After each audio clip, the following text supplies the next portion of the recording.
So we actually, how long ago was that when we were It was the last event. It was the last event.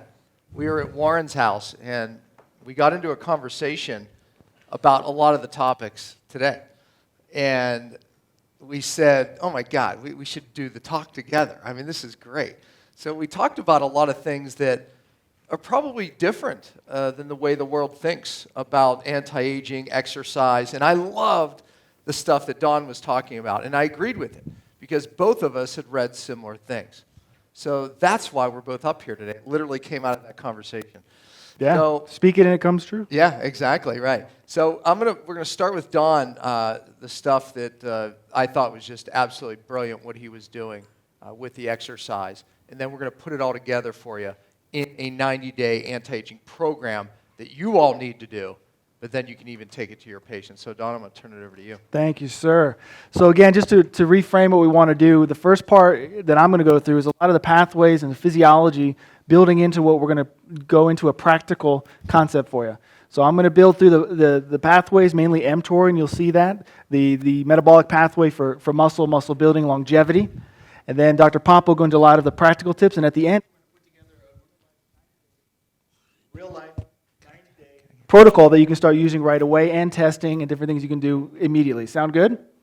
Because it's the first time that we've done something like this and it's framed a little bit differently, my talk's going to go a little bit quick, so might Dr. Pompa's, but at the end it's going to be very open and flexible. So if questions come up, please ask them. Just go ahead and shoot them out and let's make this dynamic. Can we do that?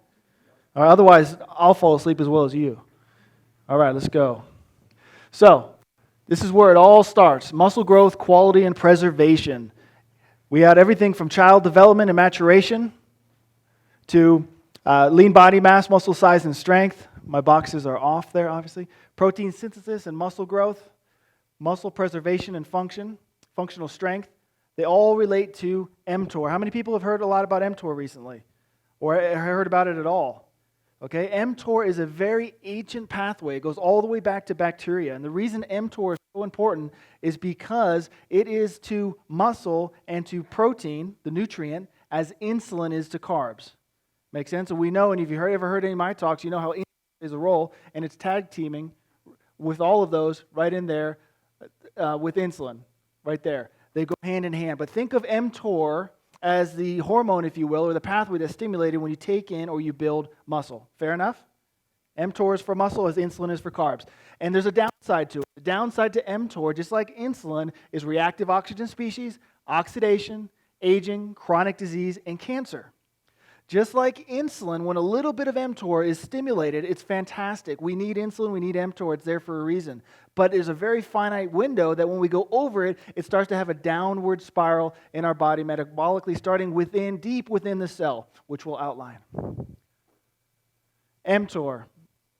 We're off the screen on that side. Okay, so there's a lot of studies coming out on the growing roles and the understanding of the mTOR pathway. I thought insulin was complicated. mTOR is a whole nother level. Very, very interesting stuff. But as you can see, it's associated with human diseases, including cancer and diabetes. Diabetes is how I initially got into it. The mTOR pathway integrates signals in nutrients, energy status, and growth factors to regulate many processes, including autophagy within the cell, ribosomal, biogenesis, and metabolism. It's a major, major player. So how does this work? Every nutrient has its associated master hormone. Okay, we can look at this now. We know glucose's master hormone is insulin. Fat's master hormone is leptin. And now we know protein's master hormone or pathway is mTOR. Really big concepts here. And the two that are most important to us are the nutrients of glucose and protein, because that's what contributes to regulating our life. From an energy side, from a repair, from building, from genetics. Fat seems to have kind of a neutral role in it. It's very important, but has a neutral role, but as you see, leptin's in there too. And we need all three of these to be balanced and to play nice. When one of them gets thrown off, it really pisses off the other ones. Make sense? All right. Here we go, mTOR. Promotes growth by blocking repair. I found studies in physiology on this, and I thought this was very important. Not only does it promote growth, but it simply blocks repair. It shuts down that pathway, and that's why the growth seems to go out of control. And when we're talking growth, remember, and we'll go to in a second, growth and repair are two separate things. They're two separate pathways. A lot of people put those two together as growth and repair as one, and they're not. They're opposing. And so we want both, but the way mTOR works is it blocks the repair side. How does it do it? Through the reactive oxygen species and through mitochondrial dysfunction. And then, if that's not bad enough, it magnifies all the negative effects of insulin. Like bullies on the playground, it magnifies insulin. Okay, and here's the model I was talking about. We have the nervous system, the neurological tone, sympathetic, stress is what people think about, or challenge on that side. And we have the parasympathetic. That's where we find growth and repair. Growth and repair both exist on the parasympathetic side of the equation. When you got a good, strong parasympathetic response, and the sympathetic is in check, you can have growth and repair start to work, but they are opposing. And you can see the different opposing pathways and different opposing hormones here, such as insulin, heavy in growth, mTOR, heavy in growth, oxidation stimulates growth, inflammation, and disease. On the other side of that teeter-totter, that's what that triangle with the line is. That's my version of a teeter-totter. You have human growth hormone, which is what keeps us lean, helps us heal, and detoxifies. What we want to do is we want to have a very little exposure to growth, very quick and very little exposure to growth, starting off a pathway, then we want to have a long, extended, healthy expression of repair. A lot of what people think is growth, especially in the gym, they want to grow stronger, you want to grow healthier, you want to grow as a person. They think growth is a good thing. All those mechanisms really fall under repair. We just got to look at them differently. Okay, we want a lot of repair, we want very little growth, because growth is only normal, as we mentioned in the first slide, with kids that are growing and mamas that are building babies. Outside of those two models, you don't want a lot of growth mechanisms being turned on in your body, because that's what stimulates extra tissue mass, mainly fat mass and tumors that can eventually become cancerous. You with me? Cancerous growth, make sense? All right. And here's the model we're talking about. Parasympathetic gas is the sympathetic. Brakes are the parasympathetic, just like in your car. Gas gets us going, brakes slows us down. Both are very important. All right? And here's a parasympathetic that we get taught. They oppose each other, they balance. They both can go up and down. They both have a range of functionality. One can be cut. You can have low parasympathetic response, which makes it look like a high sympathetic response. Or you can have a very high sympathetic response affecting the parasympathetic. This is pretty basic. This goes through. So it's not only about sympathetic dominance, it's also about parasympathetic insufficiency. Okay, a lot of times that gets overlooked. So we see parasympathetic insufficiency, and we assume that it's a sympathetic dominance. We go after the adrenals, we go after these certain pathways, and we really try to support them, when in reality, this is going fine. It just looks big because this is so low. All right, so keep an eye out for that. Then there's mTOR right in the middle of that. mTOR signaling controls sympathetic nerve activity. So when you overstimulate mTOR, just like you do with insulin, you activate the central nervous system, you stimulate the sympathetic pathway. At the same time, you block the parasympathetic. So that's part of the neurological impact that happens when you go too far into the mTOR pathway and when you go too far into the insulin pathway. Okay? So again, the same concept we're talking about, growth and repair. Either side, when they're locked in too far, too long, they can cause a hyperstress response or an unwanted growth response. In this sense, we're talking about tumors, cancer potential, and other things. Both of them turn off longevity and disease-fighting genes. So it's really about a balance. It's really about being cyclic. We want a little spurt of growth and a long consequence of repair, a long balancing of repair. All right? With me so far? Going fast? Yeah, too fast? A little? All right. And this is where it all happens. It happens within the cell. Here's my version of the endoplasmic reticulum, which was mentioned about today already by Dr. Morris, and the mitochondria on the other side, energy production. The balance of energy production and sustainability is as important inside our cells and in our body as it is in our world, as it is what we go through with politics, is energy production, sustainability, and recycling, repair. mTOR signals in there. mTOR is a part of the signaling for cardiometabolic disease, heart disease. Now we know it's dementia as in Alzheimer's, type 2 diabetes, cancer, and aging itself. It's right in there, and this is where it affects it, in the reactive oxygen species, in the endoplasmic reticulum through the excess reactive oxygen species. So basically, free radicals build up here, and the endoplasmic reticulum can't do the recycling that it needs to do.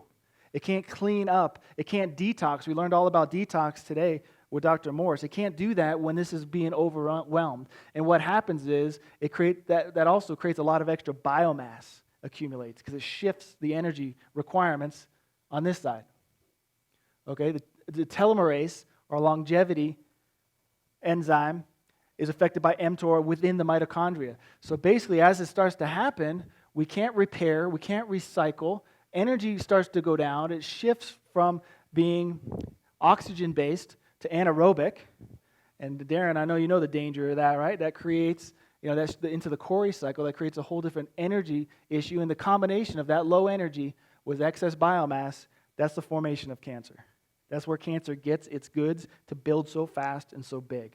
That's where it gets the raw materials. All because of this excess going on, damage within these two intercellular mechanisms, and both can be correlated to mTOR. Pretty significant. Think so? Yeah? All right, me too. So what does this mean? It means that it's all happening within the center. We're talking about a shifting energy. We're talking about the intercellular budgeting, and you can see that it comes down to something bigger than a lot of people are looking out there. Read this study right here is very important. They found out that the ratio of macronutrients, fats, proteins, glucose, carbohydrates, not the caloric intake, not how much they're eating, but what they're eating, dictates the cardiometabolic health, aging, and longevity. Does that sound like a message you've heard here before? That most people aren't eating too much. They're eating too often. It's not the caloric intake. It's what they're eating and the ratios that they're eating that is driving this very process deep within the cell. More support for everything that we're doing. Okay? mTOR signaling again, signaled in cancer, cardiometabolic disease, and aging. You have here a study that shows long-term effects of caloric or protein restriction on growth factors. Who's here has heard that if you restrict calories, you live longer? Or seen the studies where they've done that with animals? Everyone should have, right? I mean, that's getting pretty common. Now what they're showing is they don't have to restrict calories. They can just restrict the protein, and they're seeing similar results. That's something. That's something I didn't see coming. That's a really big issue. So protein restriction is almost more important than the caloric restriction. Potentially. We're not there yet, though. Let's look at this. mTOR signaling growth, control, and disease. Again, mTOR can lock us faster than even insulin into that growth state, into that growth metabolism, shutting off the repair and allowing these things to build excess tissue, tumors, and so forth. And so down here, in that study, it suggested that reduced protein intake may be more important component of anti-cancer and anti-aging than any other dietary interventions. A lot of people out there, if you're talking about diets with your people, you're talking about paleo diet, even when you talk about ketogenic, they make the mistake, they go heavy protein. They give it a free pass. Not only does protein stimulate mTOR, but it also stimulates insulin as well. It also stimulates insulin about half as much as carbs do, so it's not benign. It's a potential big mistake in there. Now, mTOR and cancer, I found that really interesting. We saw how it can deplete our energy in our cell, cause the excess biomass, and together that can start to form growth tissue. You're locking out the repair, you're stimulating growth, you got the raw material, you got the energy that you need, it starts to form. So I assumed, based on my other talks, that it's happening here between the cells. There's these E-cadherins that link cells together. I did this with the vitamin D talk. They link them together. When those connectors, it's called cellular inhibition, contact inhibition, when they break, it allows them to replicate crazy and form a tumor. So I assumed that mTOR must affect that. If that's how they're driving the mass, they got the growth, this must come apart and mTOR must do it. But guess what? It doesn't. mTOR actually helps these stick better, but only within that small physiologic range. Once it goes over that range, then the growth takes over and all bets are off. It can even break through here. So now we see that it's a little bit goes a long way. People talk a lot about hormones, and especially testosterone and human growth hormone. They want more. They want their number up. And they assume that means up, more is better. But it's not. Just like insulin, we want a little bit to do a lot. We want mTOR a little bit to do a lot. Even with testosterone, we just want a little bit to be unbound and do a lot. We don't want overproduction, and that's what's showing here. A little bit of this mTOR is great, and it can prevent this cell division and prevent cancer. Go over that line, and it could promote it. So much so that cancer cells will actually overdevelop their mTOR mechanisms and produce mTOR signaling themselves, just like they do with other growth factors. Just like cancer cells will develop 23 times as many insulin receptors because they want that insulin because they want to grow faster. They start to self-feed themselves through these mechanisms. Make sense? Or am I talking crazy? No? I'm good? Good. Bring it. Restriction of daily protein decreases mTOR in tumors and somatic tissue. So that's evidence starting right there that just by reducing the protein intake, you can start to downregulate that mTOR pathway, that growth status, and you can start to eliminate some of the growth and the formation of new growth in cancer, at least in these animals that they've been testing. Powerful? Okay. Here's one on humans. That was animals. These are humans. This is analyzing for renal cells. There's another one here on estrogen-based ones, mainly with breast cancer, showing the same thing in humans. That the decrease in dietary protein affects the mTOR mechanism, downregulates it, and you see slower growth, and you see slower proliferation of the tumors themselves.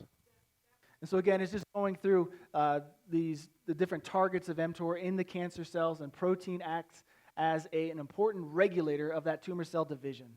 So basically, by getting rid of the protein or lowering it, it affected how they grow. Okay, resistance to hormonal therapy in breast cancer has been associated with overactivation of mTOR pathway.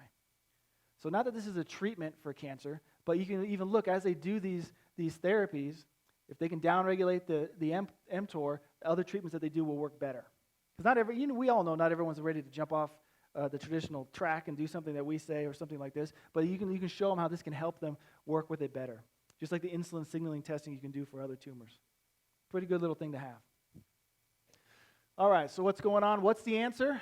The systemic message, the elevation health message, the message we're going to be talking about next month or in November in San Diego. This is all of our messages down here, and here's where it comes through. It shows long-term effects of calorie or protein restriction on growth. It lowers the growth. Same message we've been saying. The mechanisms evolved and coordinate regulation of mTOR by regulating insulin and amino acids. Again, you bring that insulin levels down, and you can affect the mTOR. Ketone bodies. Ketone bodies mimic the lifespan extending properties of calorie restriction. So now we know as we shift, we go higher fat, we go lower carb, we go less insulin signaling, we move towards ketosis, we are doubling up our bet on the benefits that come from calorie restriction. Now you can add a third, based on what we already know, by restricting that protein even further, so you go to high fat, moderate protein, low carb. Now you got a triple factor here against everything that we're talking about, disease, aging, even cancer. The ketogenic diet inhibits the mammalian target of rapamycin pathway. So the ketogenic diet in and of itself will inhibit this mTOR pathway. But what is also shown is if you get too much mTOR, there's a negative feedback loop. So if you're trying to go high ketogenic, really get into ketogenic, and you overdo it on protein, you will stop the ketone body production. You can stop the fat production because of that negative feedback loop. So again, another evidence, a little goes a long way. With me? You laughing at me? No. All right, good. Okay, a longer, healthier life with TOR downregulation and genetics and drugs. This was a pharmaceutical study. They're really focusing on the drugs, but what they showed is a longer, healthier life from the mTOR downregulation. Just a general concept in there. There's a lot of reasons for that.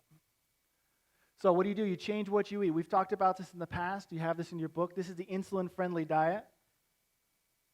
Basically, we're looking at high-fat, moderate protein, low vegetable carb, but high vegetable volume is fine. No processed carbs. We talk about shifting to 3 meals a day, no snacking. 3 meals a day, no snacking. Intermittent fasting and alternate day eating. That's what we've been using as the insulin-friendly diet. Here we have the mTOR-friendly diet. It's the same base, except I give you a little more specifics. Moderate protein means 0.75 to 1 gram of protein per kilogram of ideal lean body mass. So if I'm not at my ideal, I want to base it off my ideal. If I have to gain or if I have to lose, in most cases, you want to base it off of that. Okay? The rest is the same, 3 meals a day, intermittent fasting. What also has been shown to work and help with mTOR is the inverted intermittent fasting, which means instead of skipping breakfast and eating lunch and dinner, you eat breakfast, eat lunch, and you skip dinner. You just flip it over. That's why it's inverted. Make sense? Okay? And then the pyramid food stack has also been shown. What that means is you eat about 50% of your food intake for the day in breakfast, 35% at lunch, and 15% at dinner. It's another option. These are all just variables that you can throw in. And then we added in here block fasting for the reasons of both ketogenesis and in low insulin exposure. Percentage. Yeah, 50, 35, 15. Or give or take. So the protein requirement, that's what comes up next. Everyone talks about this percentage. What percentage of my diet do I have to dedicate to protein? Is it a 30%? Is it 15%? It's not a percentage. It's a set number. It doesn't matter if I'm fasting today and I get 300 calories, my number's my number. Or if I eat a moderate day and I have 2,500 calories, my number's my number. It didn't change. Or if I went crazy off the wagon and I eat 5,000, my number's still around 70 to 75 grams per day, depending on the number you've already equated. So once you have that, you got some wiggle room in there, but that's your number. And just because you eat more, that doesn't go up. Does that make sense? That's a big thing that I run into all the time. They want to know the percentage. It's not a percentage, it's a set number. Each meal. The other idea is you want to try to get protein in each meal. You want to get it in each meal, but still stay within your number. And then the morning protein effect. There's a positive benefit to both insulin signaling and MTOR when you eat a good amount of protein for breakfast when you do eat breakfast. Now, breakfast just means the first meal of the day. It didn't differentiate between eating breakfast at 8 a.m. and eating breakfast at 1 p.m. if that's your first meal. But it attenuates the response for the rest of the day. mTOR and fat. mTOR and fat is shown to be a bad combination, just as mTOR and insulin is. We know that high insulin and high fat in the same time is very unnatural and very, very metabolically damaging. You can't do that naturally. You can only do that by either taking ketones or eating a high insulin stimulating food like a sugar or a bread. So the same thing happens with mTOR. You don't want to get them both at the same time. You don't want to have high protein and high fat. That's where a lot of the paleo goes wrong. You don't want to have high mTORs and high protein and high carbs. The same negative effect. They build on each other. Okay? All right, so don't you need protein for muscle mass and strength? Yes and no. And we'll go into that. Exercising for longevity. We'll go into that. Everyone asks me, well, I'm trying to stay strong. I want to be as strong as I can. I want to build mass. I want to be bigger, stronger, faster. Don't you need protein? Yes and no. It depends on your goal. This is very controversial. The concept of volume versus density in skeletal muscle, size versus strength. There's two different models that are being explored right now. One is sarcoplasmic hypertrophy. Hypertrophy is making your muscles bigger. There's two ways to do it. One is sarcoplasmic, one is myofibrillar. Sarcoplasmic is what people normally consider building muscle, like a gym, like getting pumped and getting big and getting thick, putting on size, all these terms that you hear. It's got the muscle mass, it's got volume, it's traditional hypertrophy. It appears bigger, it appears puffy, more like a bodybuilding mindset, all right? Whereas the other side of it is more of a powerlifting style. Has increased fiber, you got more fibers contracting, you develop more muscle connections, you have increased strength in this model compared to the other model. It has a denser look, increases your power, increases your functional strength and fitness, but it also has more of a flat appearance. And we've talked about that with fasting. People start to say, especially athletes, I'm looking flat, I'm losing my pump. It might look that way, and that might be true, but you are not losing any strength, you're not losing muscle fiber. That's where a lot of people say, hey, when I fast, I'm losing muscle mass. No, you're not. You're not losing any muscle fiber. We know from studies that doesn't happen, but this is what's going on. It's shifting over. Everyone can see the difference between a power lifter and a bodybuilder, right? In your mind, you can think of those differences. And whenever they get paired up and they get tested together, who wins every single time? The power lifter. Every single time, except for the stage with the bikini bottoms. That's the only place they don't win. Okay? So, this leads us to, is it worth building muscle at all costs? My answer is no, because the pathway to get there stimulates problems in our later life, shortens our longevity, and there's this thing I call the excess tissue hypothesis. The excess tissue hypothesis is this. Here's an example. The NIH says that being obese shortens your lifespans up to 14 years. Height, body size, and longevity. Is a smaller body better for the human body? The more tissue you have on your body, the more it taxes the system, and statistically, the more problems you have later in life, and the shorter your life will be. Here's another one. mTOR determines robustness in the young mice versus later in life. What that is showing there is the faster and stronger and thicker and bigger that those animals grow in the first third of their life, the more problems they have in the last third of their life. Disease and shortness of that life. There's a study on the Okinawans, the Japanese people the centenarians who live over 100 years. They did all the study. What's the difference? Why do some people live 70, 80, 90 years and some go 100 and plus? You know what they found? And the only variable they could identify is this one variable. It meant the difference between getting to 100 years or just make it to 75. Height, 4 inches in height. That was the only difference. The Okinawans, who were 4 inches shorter, stop it. And it's not the flip-flops. See, it's a before and after. I don't know. It is the flip-flops. They make me look taller. 4 inches.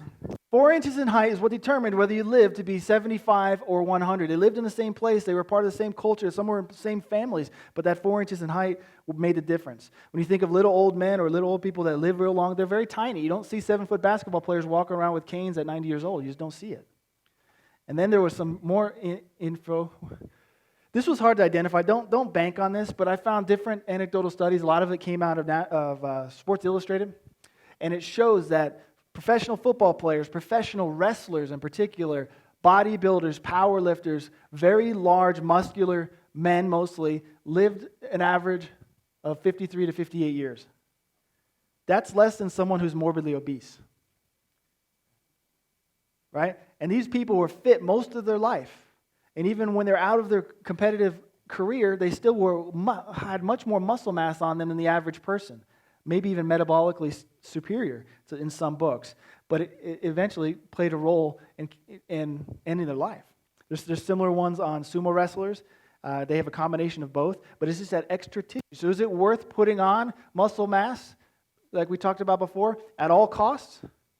No, not if it's going to cost me 25 years of my life. Not if it's going to make my last third of my life miserable. So that's the excess tissue hypothesis. So yeah, there is a difference here, and it's part of what we were talking about at that night. And he's slated to do a lot better than I am, so I got to work harder. Doesn't mean I can't get there, but I got to work harder. And I'm willing to do it. Okay, exercise can be metabolic. Exercise itself can downregulate mTOR, and there's some different studies on this, and you can look through those. It activates all the different mechanisms, and it keeps mTOR at check, keeps you mTOR sensitive, if that makes sense, versus resistant, doesn't overproduce. Physical exercise, and the main thing that activates that down regulation of that pathway is the activation of the central nervous system. Very important. When you exercise, you really want to make sure you're targeting something that activates your central nervous system response. Like Shane was mentioning earlier today, it's that central nervous system response that makes our joints and ligaments and tendons stronger, which enables us to be stronger and be more functionally sound in our muscles, not the other way around. Follow me? That's why when bodybuilders use a lot of drugs that target muscle growth and they don't do this central nervous system, they rip muscles all the time. Biceps, lats, quads. It's hard to rip those things just by doing functional stuff. You can't do it. But they use the drugs and it builds up the muscle and it doesn't approach the central nervous system connective tissue element, and there's a problem. There's a failure. So I'm running out of your time now here. Good? All right, so here, this is the glycogen storage issue. This is called glycogen flexibility. This is a glycogen storage of someone who's sedentary. They have a certain amount of glycogen they can store, mainly in their muscles, but also in their liver. And this is someone who's a competitive athlete. They can have a whole lot more. They can have up to 4,000 more potential to store glycogen within their muscle. That's basically the fuel they get to use as they work out, as they live, as you go through life in your active level. 4,000% different, significant. Someone who's just a weekend warrior like me who likes to work out on my own and do my own thing, we're somewhere in the middle. We can have 2,000% more glycogen than someone who's sedentary. Too much of it, then when sugar comes in and we get too much and you don't have enough room in your tank, you don't have that capacity, it overflows. When that overflows, you get blood sugar going into the blood and it starts to go throughout the body, and that's what's called insulin resistance, which leads to diabetes. Heavy lifting. Sorry about my slides. I don't know why they were fine on my computer.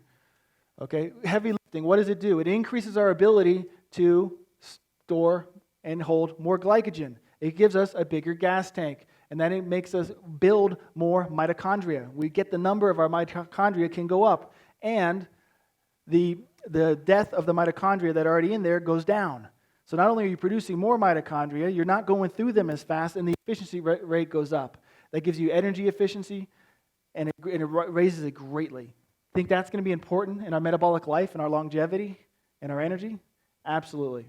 It basically gives us a bigger engine plus a bigger gas tank, and that equals glycogen flexibility. That equals power, functional power, metabolic power, physical power, and that's what will stop insulin resistance. That's the power that stops insulin resistance. This is more mTOR on the brain. mTOR in the brain affects the telomeres in the brain, the function in the brain. This here shows what exercise to do, what is best. Control group gained weight.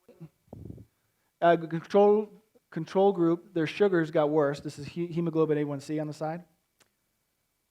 Resistance weights had an improvement. Aerobics, improvement. But when you combine them together, you had the biggest improvement. Okay, a lot of people are streaky like me. I'm streaky. I'll do weightlifting for a while, then I'll do intensity for a while, then I'll do cardio for a while. But the key is to mix them up and get them together so that you can be flexible enough to do them all throughout your week, not in a day, but throughout your week, month. You want to mix those up. How do we do it? First thing is, there's a lot of objections for lifting with heavy joints. You can go through these studies, but basically it shows that lifting heavy weights does not negatively affect your joints, your knees, or your spine, not even with an injury. And you're just as likely to have an injury on a machine as you are with free weights. And so I tell people, pick things up and put them down.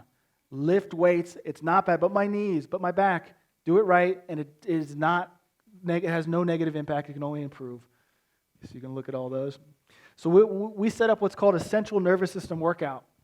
There's 4 main elements to making a central nervous system workout so that you both downregulate the mTOR that's causing a lot of the problems that we're looking at, and you also trigger the repair mechanism to make stronger joints, ligaments, tendons, connective tissue that'll enable you to have better functional strength.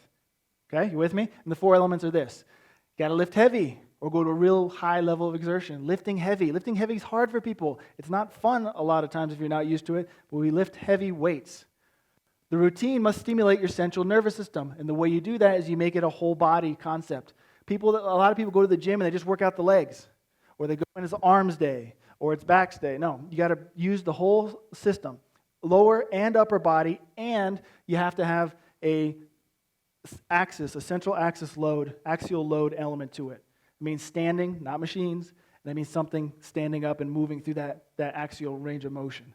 And it's got to be relatively short in duration. This 1.5 hour, 2-hour workouts are pushing us the other way. We're just not meant for it. We're meant to work hard and fast and stop. Hard and fast and stop. Little bit of growth, a lot of repair. Okay? That's what we're looking at doing. And here's some examples I put in there. These are just different day splits that we use in this model for a CNS workout. Hex bar deadlift. Deadlift is just picking a bar up from the ground to your waist. Hex bar is a hex bar that's got handles on the side, and you pick it up. Much better for people if they have a bad back or they have any precaution or worry about doing a deadlift. Have them do that. It's more like a leg press. You can lift just as much. It stimulates the same thing. Once I saw the research on that, I ditched my straight bar. I only do hex bar now. So hex bar deadlifts. Look, axial, major legs, major upper back. Bent over rows, back, upper body, incline bench press, and then you have some abs down there. That's day 1. Day 2, the main thing for the axial compression to make it CNS is the back squat. Weight on the back, go down, squat. You can hold it in the front if you want. You can hold dumbbells. You can hold them at the side if you want, but get them in. Then you mix up some other upper and lower body. Day 3, the axial compression is the power shrug. People underestimate our traps, our upper back. Huge, powerful muscles, very metabolic, really activate things like brown adipose tissue. And the way you do a power shrug is you have a bar with weight on it, you hold it, and you just go, I don't know. That's it. You don't have to throw it around. You can hold dumbbells. How do you do it? I don't know. Just don't do this. You'll be walking around like this for a week. How many do you do? 20. I just go. Just like this. I don't know. I don't know a lot. See? A lot of things. And that's it. But load as much weight as you can. Keep your spine neutral. Just go and bend your knees and just, I don't know. That's it. All right. We'll skip this for now. It'll be outlined in the 90 days. This is just a study that really shows that intensity training and mixed in whole body concept blows the pants off of other issues for metabolic. And then we also talk about stress relief cardio. This is physical activity, walking, gardening, moving around. I have people do 5 to 8 5 to 8 minute walks a day for this. No hands in pockets, no sunglasses, no earphones, no talking on the phone. You can talk to a friend, you can walk with a friend, you can walk your dog, but not on the phone. Right? That's what we tell him. I've said that a few times. And he goes through that. It's important. There's some different elements in there. Then this is a good way you can look at how to break up your week and how to put in your different rotations of stress relief cardio with burst or peak training, with weight training, or traditional cardio. Just how you can mix it up, give people different options. They can have that combo that gets the best results that we're looking for. Just some ideas there. That's my section. I'll pass it over. Awesome. Am I on? Yeah. 2 days ago, I spoke to a mutual friend of ours, Tom Iseman. Oh, yeah. Yeah, he's actually number one, I believe at his age, he's number one in the world, strongest man. I mean, he deadlifted 800 pounds at 181 pounds. So 800 pounds at 181. He said the other day, he opened a meet. I said, how's it going? He says, yeah, I opened a meet, and I opened at 700 and pretty much won. And he beat all the young guys. I tell you that because Tom is, he's, let's see, what is Tom now? If I'm 52, he's got to be 60 now, right? Somewhere right in there, maybe even 61. But if you would see the amount of weight Tom lifts, extraordinary amounts of weight. And it's, he really hasn't slowed down. I mean, pound for pound, I think he's stronger now than when he was younger. But so the concept of lifting heavy weight, I know that is opposite of most of what you've heard. But when you do it right, it is the best thing you can do actually for your joints, and for obviously other reasons as we talk about MTOR and these concepts. I gave you a sheet in front of you. Do you have that sheet in front of you? Yeah. So, well, real quick, before we get into that, I yeah. just want to remind you, this presentation is not in your book, yeah. this section. Yeah, I didn't get this to the book, but it's okay. That's why I gave you the sheet. You don't need this. You need the sheet. It'll be made available through the app, they said. You're welcome to do that. Or printed and so forth. There you go. So what I wanted to do is take the knowledge there that is probably new to some of you. Ron Rosedale made MTOR, I think, very popular, right? I mean, I think so.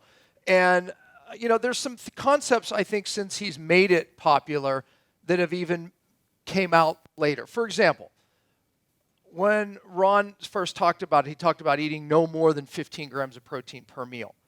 When I went to Africa, I watched this extremely healthy, amazing, strong people that really don't have disease to speak of, ate one meal. Well, it was a 3-hour meal, but they exceeded what we would think the protein amounts are, and we've seen this happen.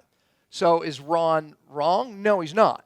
But what one of the slides that Don said was, remember, if your number's 70, it's still 70. So whether you get it in 2 meals or 1 meal, your body's intelligent enough to be able to do that, or within a 3-hour window or a 4-hour window, your number's still 70.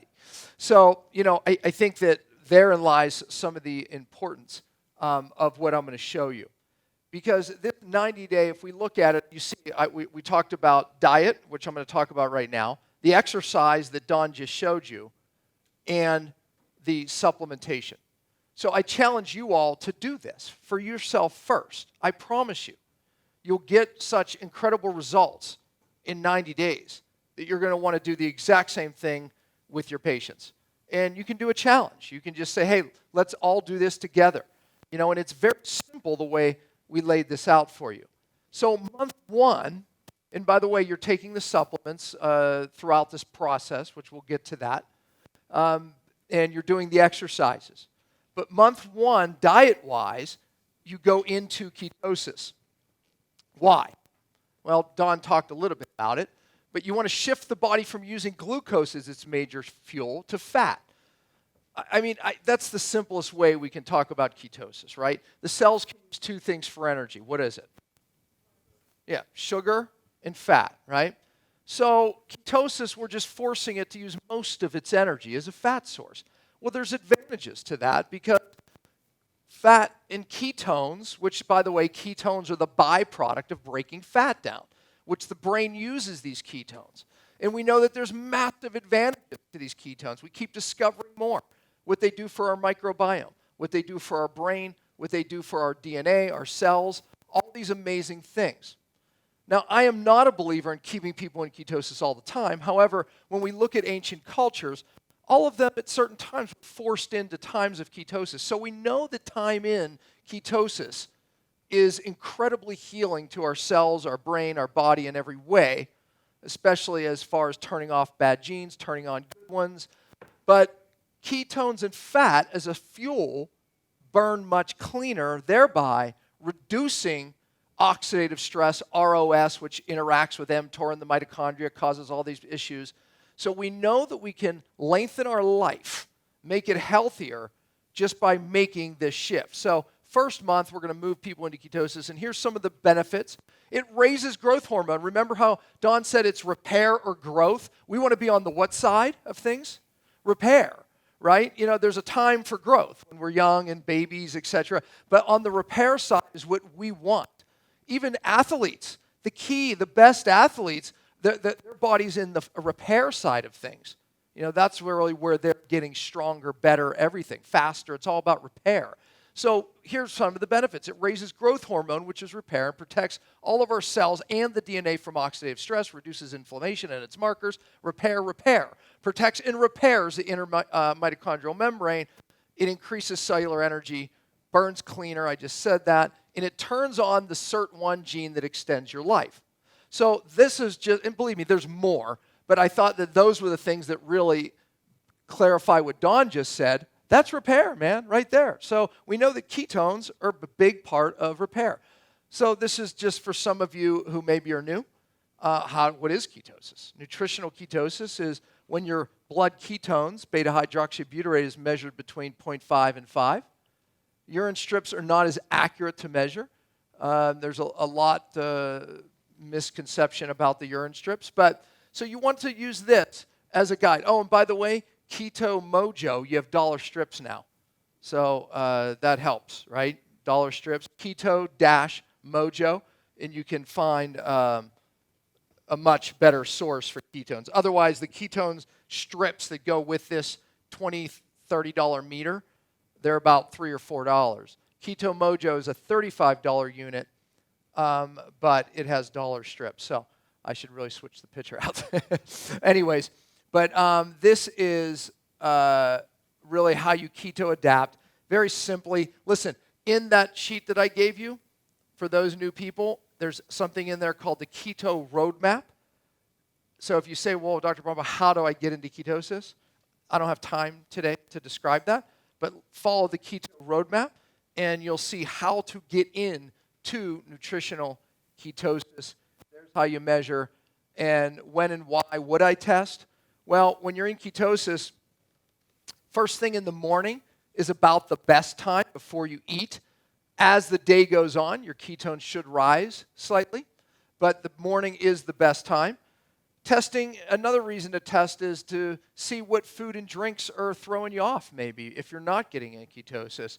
Another reason to test is to see how many grams of carbohydrates or protein would throw you off, right? So different reasons to test, not just to see if you're in. But you can obviously follow the keto roadmap and all that's in there. So let's talk a little bit about fasting, because I think that this is really pulls it all together. So month 1, we go keto, we fat adapt. Why is that month 1? Because it makes this part a lot easier. Would you agree, those of you who have done this? So step 1, we get fat adapted. Now we're efficient at our cells at using fat as energy. By the way, I didn't say this and I probably should. It takes on average between 2 weeks and 4 weeks to keto adapt or fat adapt, okay? So here we are at month 2. Technically, most of us, unless you are very toxic, and that's a whole other talk for Carl's bad seminar. That's in November, by the way, our seminar 10, 11, 12, November 10th, 11, 12. But keto adaptation takes about a month, and now it makes the fasting portion much, much, much easier, because now you're using fat as your major energy source, and your brain is able to utilize ketones much more efficiently. So here lies month 2. Why do we want to do this? Well, it turns on longevity gene, turns off inflammation gene. So there's a good reason. No glucose and insulin spikes. If you want to age faster than anybody, You spike your insulin and glucose. Bad cells don't adapt. Therefore, in a fasting state, as you'll see, even in a daily fast, a very short fast, we still get rid of bad cells. They don't adapt, and as a matter of fact, the body will use it as an energy source. It will break it down and eat it. It's called autophagy. It will eat the bad cells. The body gets rid of the bad cells. The bad cells don't adapt. Number 4, an elevated ketones burn cleaner. I said that. Activates stem cells and healing.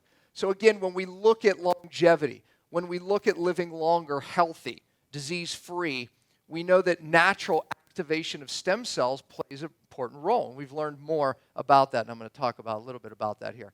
So this is the type of fasting that we're recommending for this 90-day protocol here, because most people at this point aren't going to be ready to block fast, or where we put 4, 5, 6 days of just water or bone stock in a row. But intermittent fasting, everybody can do this. Don mentioned about eating 3 meals a day. And that's typically where we both start with somebody, because the average American, how many meals do you think they're eating? How many, Don? When they're tested, it's 17 to 21. 17 to 21 meals. Now you're saying, wait a minute, that's not me. But trust me, if we followed you around with a video camera, it's nuts. It's the handful of seeds. It's the handful. I'm sure this group, it's healthy, but however, if we evaluated how many times you ate, it's somewhere in that. I remember reading a study saying the average American at least ate 8 times. And I remember when Don said 17, 21, I was like, what? And I thought to myself, I think that is more correct. Regardless, even if it's just 8 times. 8 times you're challenging your cells. Mitochondria. You want to age faster than anyone, eat more often. It's a pretty much, I don't care if you're eating healthy, it's a good recipe. And of course, elevate your protein in that day. Because the more often you eat, the more likely you're going to, at the end of the day, end up with far too much protein and stimulate MTOR. And you're stimulating your insulin, which stimulates MTOR. So either way, it's a bad idea. And you're developing more free radicals, oxidative stress, ROS, because every time you're making energy through the Krebs cycle, challenging your cells. All right, so intermittent fasting, there's basically the how-to. Now, if you notice on your sheet, I said, let's just make it really easy. If you look at intermittent fasting month 2, I said just eat in a 6-hour window. You could eat in a 4-hour window. You could even eat in an 8-hour window. So look at eating window, and then look at your schedule, and then figure out where that fits in. For weight loss, I'd rather people eat on the earlier side, right? But oftentimes that doesn't work. So eating earlier for me doesn't work because when our kids come home, etc. So I kind of have to shift my window a little bit like this. But put your window where it works for you, because compliance is the most important thing at the end of the day. So your first meal, your last, could be at 10 to 3 or 10 to 4, depending on what window you're eating in. Or it could be a little bit later, or it could be even earlier. So choose it. All right. So benefits. Studies show autophagy. That's where your body's burning the bad cells out, using it for energy, getting rid of the bad cells, even within 13 hours of a fast. So if your eating window is in 6 hours, 8 hours, so that's where you're fasting the rest of the time. You're not eating any nuts. You understand? You're not getting the handful of food. You're not eating a salad. So you're fasting at least 13 hours. According to that study, and I think there was at least a couple that I found, that showed autophagy happening at least a 13-hour fast. Forces up ketones even when not in ketosis. So what I've noticed in the summer, in the beginning of summer, I wasn't in ketosis. So my morning ketone number was maybe 0.2, 0.3. By the afternoon, before I ate my first meal, even if it was 1 o'clock in the afternoon, my ketones were actually 0.6, 0.7. So even when I wasn't trying to be in ketosis, I was still benefiting from ketones, because the fast actually raised my ketones because I became so efficient at using fat. So intermittent fasting, we still get a benefit from ketones, drop in all inflammatory markers. You get hormone optimization because it increases the sensitivity to the hormones. Don pointed this out. It's not about giving more testosterone or giving more estrogen, that yes, those things will make you feel good. The key is very healthy people. They don't have high levels of those feel-good hormones, their cells are more sensitive to them. So you want a little bit of hormone doing a lot at the cell. And that's what fasting does. So very cool. We're going to benefit from that too. Studies show growth hormone still rises. Growth hormone is on the repair side of things as much as 2,000%, even in these short fasts. So this is a major reason you want to anti-age. You can see why it works. That's the autophagy. This is the gentleman who won the 2016 Nobel Prize on autophagy, looking at fasting. So when you fast, your body basically uses the rubbish, the bad cells, the bad DNA that could have caused you trouble. Your body's using it as an energy source. Bad cells don't adapt. In this particular study, the mitochondria, which is the most important thing, because this is why most people don't feel well and are developing disease, basically your body got rid of the bad mitochondria. And look, and it happened even in 18 to 42-hour fasts. We saw a massive change in even 18 hours. That's pretty amazing. You can get rid of bad mitochondria, you're going to change people's lives because it's an epidemic of why people don't feel well today. This guy here is doing a lot. Don't read it, I'll just explain it. But long ago, something, I was trained in fasting years ago. And one of the criticisms was when you fast, your white blood cells go down, therefore it lowers immunity. Well, white blood cells do go down. But what this gentleman showed was there's a darn good reason why and why it's so darn important. So when you fast, your white blood cells drop because of autophagy. Your body's going to use the bad ones. What he pointed out was you get this massive stem cell rise, and your body starts producing new white blood cells. Why is that significant? Because the longer white blood cells hang around, they become hyperactive and drive inflammation. So what happens is when you drive up stem cells, now your body creates what he calls naive white blood cells, meaning that, we don't care. Oh, yeah, that food over there, yeah, we're not going to react to that anymore. So we see a downregulation of allergies, autoimmune. That's why it works. One of the reasons why it works so darn well for those types of conditions. We can downregulate the inflammation via getting rid of all of these overreactive white blood cells.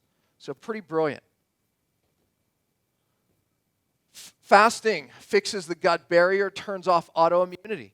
Genetic switch turned on during fasting helps stop inflammation. That was from in the gut inflammation in particular. There's the study, 1,300 to 2,000% growth hormone increase. So, and look, even in 24-hour daily intermittent fasting. So I'll show you in a minute when we get to diet variation month 3 why going 24 hours you can pick up even more benefits. So really important. There it is. So the key to living longer and healthier. All the studies are numerous and clear.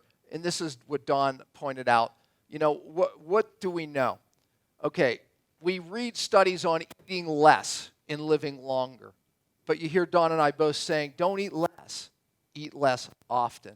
Really, that is the key, right? Because we know that if you just eat less, your metabolism gets lower or higher. Lower, lower, lower. Because people go eat less. You don't see the Okinawans or the Africans going, I'm not full yet, but I'm just going to push that aside. I'm going to eat half of the plate. Do you ever see that? Of course not. So the key is not eating less, but eating less often. Now, here's the best part.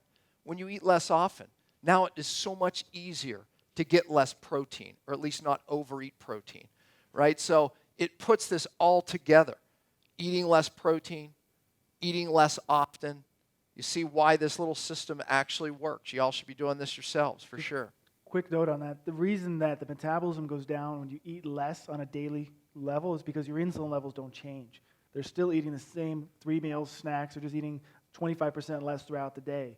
And it blocks the fat from coming out, and therefore it doesn't have that change. By eating less often, even the same calories, those hormones clear out, and that insulin goes down, and that's the reason. That's the difference. Because it does sound like a dichotomy, but it's not. It has to do with that constant exposure to mTOR and insulin. So you can go eat less and less often, and as long as insulin's down, then you can lose weight even faster. Well, it is true because, I mean, at the end of the day, I intermittent fast.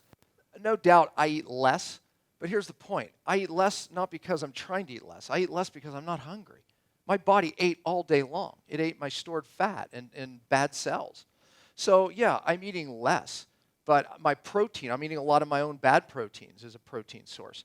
So, therefore, I don't have to eat as much even. So, and good point on that as well. All right, so eat less often. You know, I thought this was interesting just in the news, and I showed this at my last seminar, but this woman, she's from Italy, 117 years old, and, you know, by the last 10 years of her life, she was eating less and less, less often. I think she said she eats a couple eggs and every once in a while some cookies. So I thought that was funny. You know, a couple eggs, so she was getting, about 15 grams of protein. And she was so frail and small, it's probably all she needed in a daily time, right? But I'm sure she ate a little different than that. But, you know, no doubt about it, when you look at these people. One time a day. So she eats one time. Yeah, well, she ate one time a day, it said. Yeah, she ate one time a day. And that was something that she did pretty much throughout her life. So eat less often. And then this guy, 145, I think he's 146 actually. Again, you know, he ate less often. You know, the diet, he varied his diet, lived in a rural area. Yeah, so he ate fruits, vegetables, some cereal grains. But, you know, again, he definitely ate less often. So just some cool things when you look at these centenarians. There's the eating window. Like I said, it's easier just to pick an eating window that works for your schedule. And let's talk about diet variation. So month three now you see that we want to vary the diet for a lot of different reasons. Now, in this particular night, I believe in varying your diet seasonally even. So I moved out of ketosis. You know, I moved back into ketosis. So I move in and out of it. And I still eat healthy. I still tend towards higher fats. I still eat low protein. I mean, I still eat a very similar diet, but my carbohydrates, my healthy carbohydrates will change. So, and I believe the adaptation that is forced in dietary changes affects our cells, our microbiome, and I believe it's healthy. And I believe it's emulating all cultures. Really. They were forced. So when you look at diet variation, changing our diets, and I'm going to show you how to do it weekly as well, not just as seasonally, but major dietary shifts drive the survival adaptation mechanism. This drives hormone optimization. It increases hormone sensitivity, growth hormone, changes in DNA, strengthens the microbiome. So this is what I found in studies for why changing our diet, moving it around actually works. So ancient cultures were forced into this, environmental factors, seasonal changes, lack of food, whatever. But look, we can mimic this weekly, monthly, and seasonally. So if we look at it weekly, I mix it up where, let's just look at this one right here. So if we do 5 days a week where we're eating in maybe our 6-hour eating window, then one day a week where we just eat one meal. So we fasted about 23, 24 hours. So that one day is, and by the way, I probably do that 2 or 3 times a week without even trying. I don't even plan it. I just get busy. My body's burning fat very efficiently, and it just happens. And then we pick another day where we actually eat more, just to remind our body that it's not starving, remind our body that it has plenty. And we know that there's a hormone optimization that occurs with that, and there's a benefit to the microbiome. So regardless of the reason, we know that it works. You know, Don mentioned the alternate day eating. Fast, famine, fast, famine. It works. It works for survival reasons. It works hormonally. It works with our microbiome. So when and why to use diet variation? If you're having trouble getting into ketosis, you know, throwing in days of more eating actually works better. Days of fasting more, where you're actually doing more fast, 1 or 2 days where you eat just once a week. So varying the diet helps. Losing weight, but losing muscle and getting skinny fat. So many people who are in ketosis too long, they start taking on an emaciated look. And what happens is when we throw in these feast days, magic happens. The body goes, okay, we can actually burn our fat and leave our muscle alone. So it's remarkable. The bodybuilders actually figured that one out. When they were too strict in their diet, they literally started losing their muscle, which they didn't want, but they started gaining some fat. It actually happened to me. that I started realizing, wait a minute, I'm actually getting fatter. And what did I do? I started lowering my carbs more, only to find out it wasn't working. And when I started doing what the bodybuilders did, throwing in some feast days, 1 or 2 days a week, it was unbelievable. My body realized, hey, we're not starving, all's good. The fats, we can burn it now safely. It's not our only fuel source. We know that some higher healthy carbohydrates are coming. Let's burn the fat for energy. That's why it works. It's simple, really. So, any of these reasons, thyroid people do amazing with the diet variation. Because, every once in a while you're throwing carbohydrates on it. You need some insulin to actually make a conversion from T4 to T3. So one of the tricks that we learned as a group, as a group of doctors in the audience here, is that 1 week, either of a woman's period or the week before, when they crave chocolate, carbohydrates, let that be a whole week of high carbohydrates. It works. And even men, just, every once in a while, throw a week of higher carbohydrates, healthier carbohydrates at it. Watch what happens. You become a more efficient fuel burner, fat burner for sure. So that's an example of adapting diet variation monthly, but weekly is just throwing in these days where you fast all day, throwing in days where you feast all day. That variation, it works. And here's, I think Don mentioned it, the alternate days of normal feeding and fasting can enhance brain function. And I just kind of threw down some of the studies on that. So again, what is this showing? There's magic in the feast-famine cycling. So we can utilize that. So in month 3 in this program, diet variation. So simple. Pick a day where you feast. I like Saturday. Maybe some of you do Saturday and Sunday. But through the week, and maybe you pick a weekday to do it. Maybe you do Wednesday and Saturday. But then maybe you pick 1 or 2 days where you only eat once. Feast, famine. Does that make sense? Okay? So for this, that's what you're doing. You don't have to do the monthly, the all 7 days. For this, just do weekly diet variation where you throw in feast days and you throw in fast days. Pretty simple, right? So month 1, what are we doing month 1? Ketosis. Follow the keto roadmap. Pretty easy. Month 2, what are we doing? Fasting. Daily, intermittent. Pick a 6-hour window as an example. Put it where you want it, what works for your schedule. Okay, so eat in a 6-hour window. Are you going to eat a handful of nuts in between those, outside of that window? No. Keep your protein 0.75. Your lean, okay, what does that mean, right? Because people always ask that. What is that lean body mass? So if you took your fat away, what would you weigh?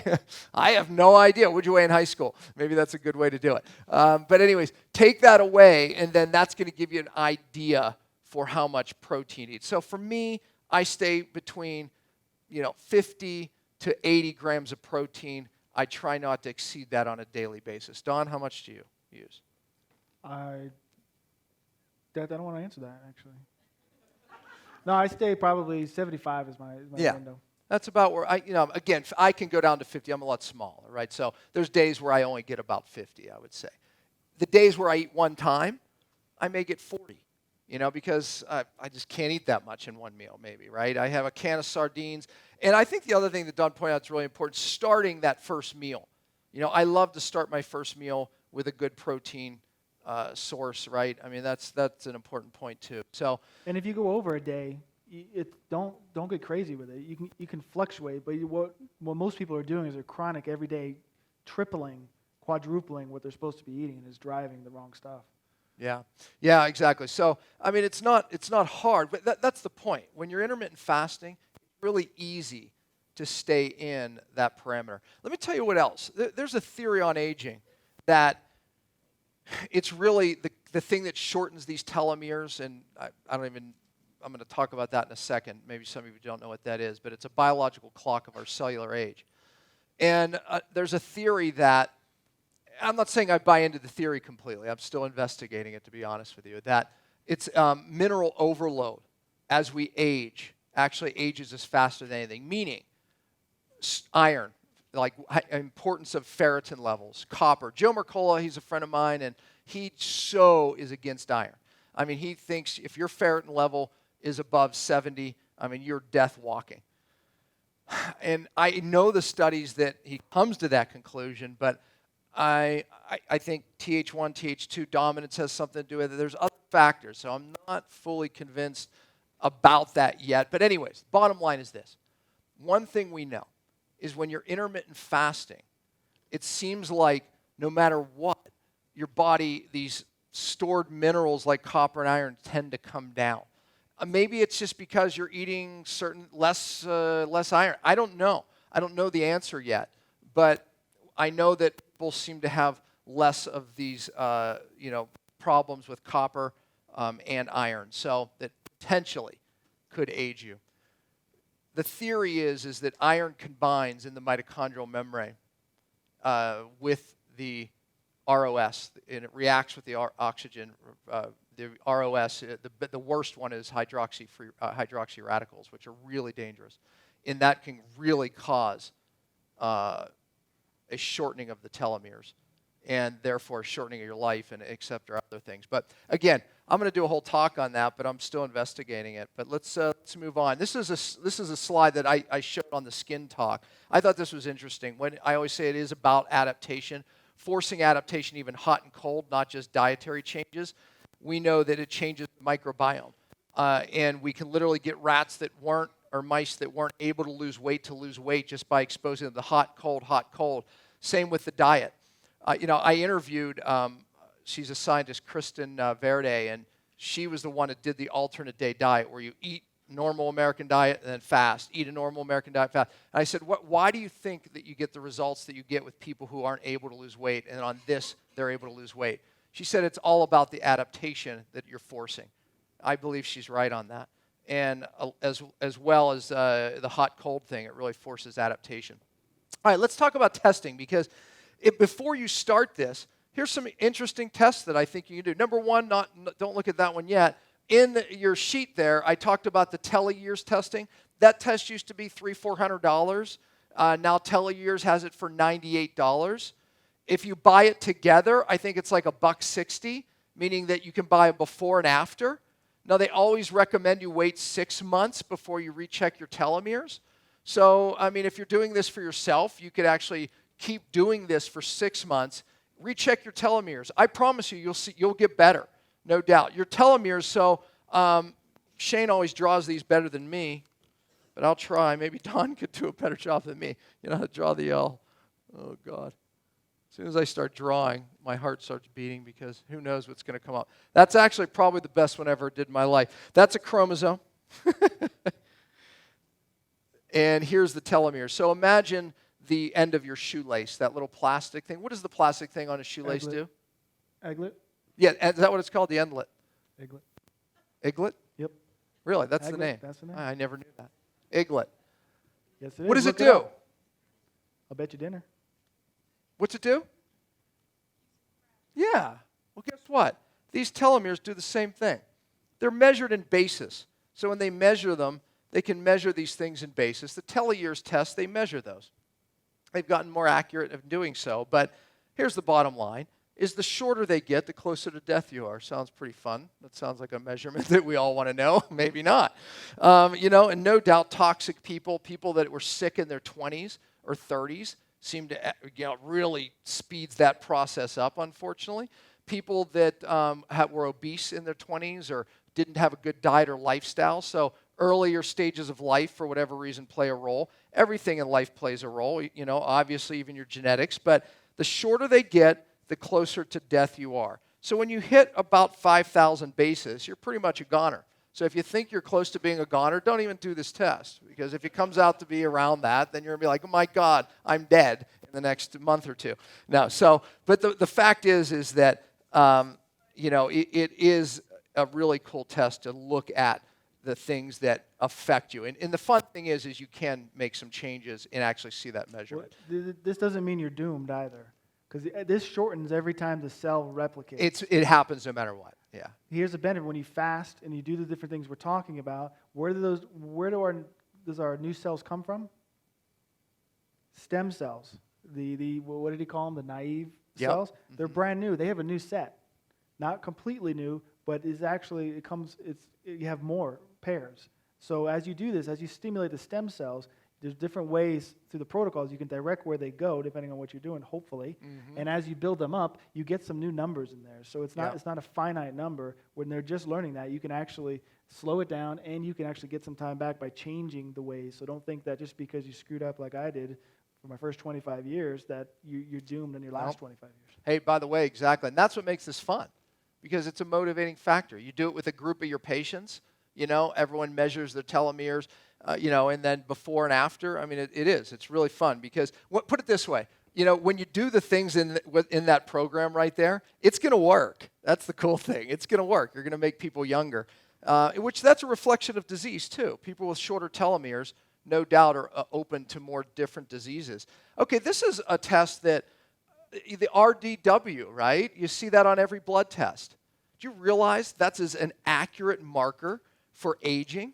So it's really cool. I mean, I never knew that, and I found it, that was just a few months ago. And I was stunned, and then I got interested and started looking. But that little marker there is really important as far as how you age. So I have the normals in your note there. But here's another test. Oh, did I hit something on this? Switch the slide, guys. Here, what did I do here? I probably turned it off. There it goes. I think I turned it off. Got it. Okay. Red blood cell. Here's another study on that. So, just a simple test. I mean, that's as cheap as it gets, a regular blood test. But when you start looking at that number and you start making these changes that we're telling you, watch that change. Watch that number go down. And this is one that's in most blood tests too, the GGT. Who would have thought that it was such a marker for longevity? But look, Joe Mercola put that out because I had a conversation with him about using this as a marker.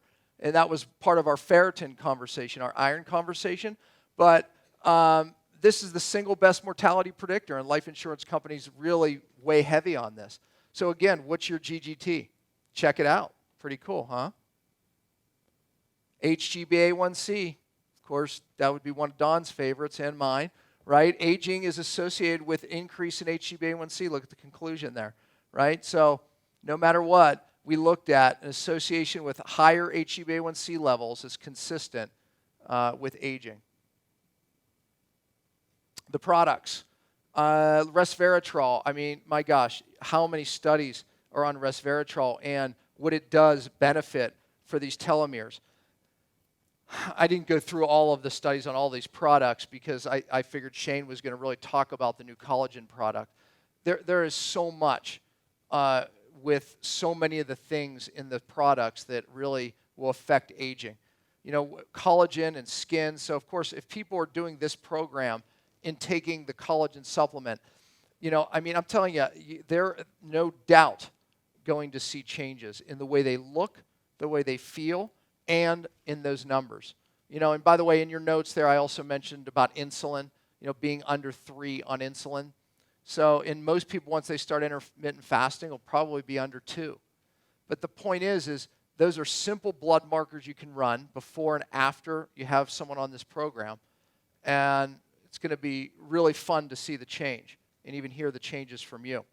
So before you come to the Carlsbad, our seminar, HCF seminar in November, do this yourself. How many people are going to do it? Yeah, that's it. We got about a quarter of the room. All right, maybe more. Hands are still going up. We got about half the room. Yeah, we could. All right. So what about the exercise, right? How important is that? Change the way you exercise. I'm a big fan of the heavy lifting. I love it. I'm telling you, these changes, you put all of these things together, therein lies the magic. So the supplementations, other supplements I chose there are MTORs. Do you know what's in MTORs? There's a astragalus root in there, which there's something called TA65, which is a drug. And basically, I remember when MTORs came out and Shane showed the studies that this actually works better, and he had reasons why it actually worked better than the TA65, which is a very expensive drug people use to lengthen their telomeres. So MTORs actually has it in it in its natural form. So, and there's also methylation. MTORs, the methyl donors that are in MTORs actually are shown to lengthen telomeres and protect telomeres and stimulate telomerase, which is the enzyme that is actually protecting these guys right here.